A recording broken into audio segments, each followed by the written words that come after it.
What is the key to happiness? Is it more money, a bigger house, fancy cars, another degree to put on your wall? Well, it turns out it's actually none of those. And there's proof now, because Harvard did an 80-year study on happiness that started in 1938, where they interviewed 724 teenage boys from all walks of life, from students at Harvard to boys that lived in houses with no running water. And overall, there was one key factor to a person's happiness, no matter where they came from or how successful they did or did not become.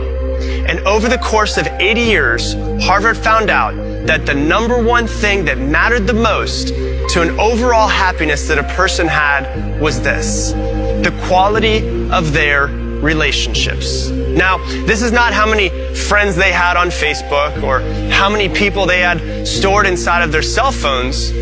Quality and the depth of their closest relationship. And they started this study when these men were in their late teens and kept it going all the way until their deaths, interviewing them every 2 years. And they sat down in their living rooms. They got their medical records. They talked to their doctors. They did brain scans. They interviewed their wives, their children, and over 2,000 of their grandchildren over the course of the years.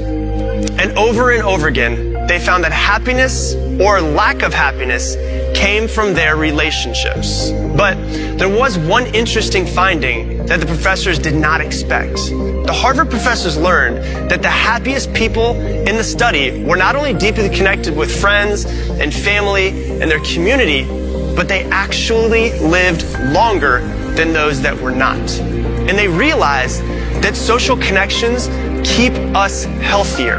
And loneliness is toxic. Loneliness kills.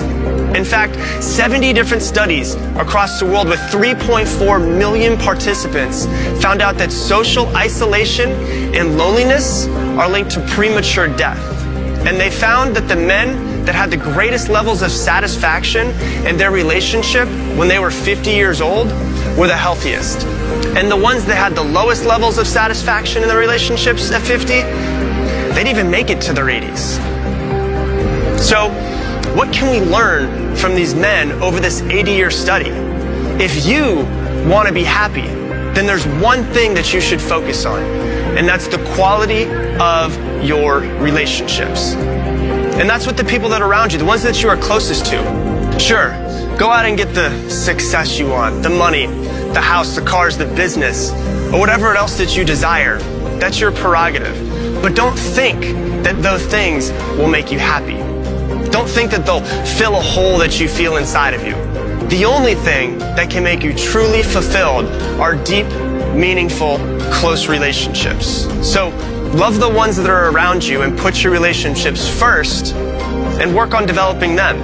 And the success, the money, the fulfillment, the health, and the happiness will naturally make their way into your life.